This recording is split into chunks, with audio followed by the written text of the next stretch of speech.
जहां बैंकों के निजीकरण की बात हो रही है, मोदी सरकार ने 2017 में ही सार्वजनिक क्षेत्र के बैंकों का विलय करने की योजना बनाई और 2019 में इनका विलय भी कर दिया गया।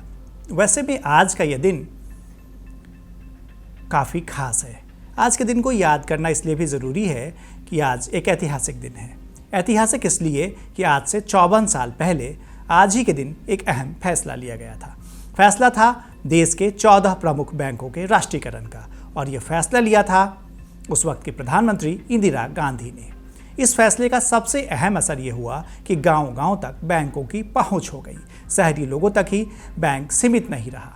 शहरी लोगों तक सीमित रहने वाले बैंक ने गांव के गरीबों तक भी पहुंच बनाई और इसके साथ ही सरकारी योजनाओं को भी बैंकों से जोड़ा गया और बैंक इन योजनाओं को लागू करने में सबसे अहम कड़ी बनकर सामने आए जो सरकारी योजनाएं थीं। अब हम आपको ये बताते हैं कि बैंकों का राष्ट्रीयकरण आखिर किया क्यों गया था। दरअसल आज़ादी के बाद ऐसा देखा गया कि बैंक प्रबंधन और उद्योगपतियों तक ही बैंकों की पहुंच सीमित हो गई है और इसमें साठगांठ की खबरें भी यदाकदा दिख जाती थी। इसके साथ ही आम आदमी के लिए बैंक एक सपना बना हुआ था। किसानों को बैंकों से कर्ज मिलना तो दूर, बैंक में उनके खाते तक नहीं थे। बैंकों की शाखाएं भी बड़े शहरों तक ही सीमित थी। इसी को देखते हुए भारतीय रिजर्व बैंक के राष्ट्रीयकरण की मांग उठी और 1949 में इसे अमली जामा पहनाया गया। फिर 1955 में इंपीरियल बैंक, जिसका नाम बाद में रिजर्व बैंक और स्टेट बैंक ऑफ इंडिया कहलाया, वह सरकारी बैंक बन गया। दरअसल इसके पीछे एक वजह और थी, वो यह है कि 1947 से लेकर 1955 तक 360 छोटे मोटे बैंक डूब गए थे। साथ ही बैंकों के पैसे कालाबाजारी और जमाखोरी के धंधे में लग रहे थे। इसके कारण सरकार ने यह चाहा कि बैंकों की कमान अपने हाथ में ले ली जाए ताकि विकास की नई इबारत को धार दी जा सके। और आज ही के दिन यानी 19 जुलाई को सरकार ने 14 बड़े बैंकों का राष्ट्रीयकरण कर दिया। इसके बाद बैंकों की शाखाओं में बढ़ोतरी हुई और बैंकों का रुख शहर से गांव की ओर होने लगा।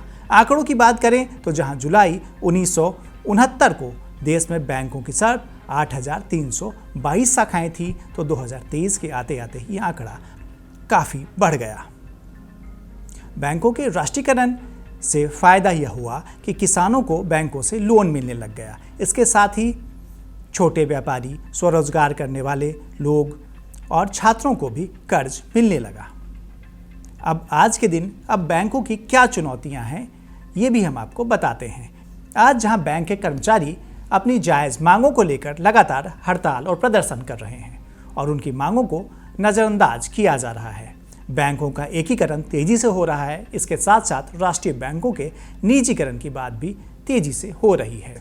ऐसे में बैंक जिस पर आम जनता आंख मूंद कर भरोसा करती है और राष्ट्रीय बैंक जो सरकार और जनता के बीच की एक मजबूत कड़ी बन गई है, कहीं न कहीं उसके पीछे एक दुराव देखने को मिल रहा है और लोगों का भरोसा भी बैंकों से हट रहा है। ऐसी स्थिति देश के लिए बेहतर नहीं मानी जा सकती। इस खास पेशकश में फिलहाल इतना ही। फिर मिलेंगे ताज़ा तरीन खबरों के साथ। आप लगातार बने रहिए दर्श न्यूज़ पर।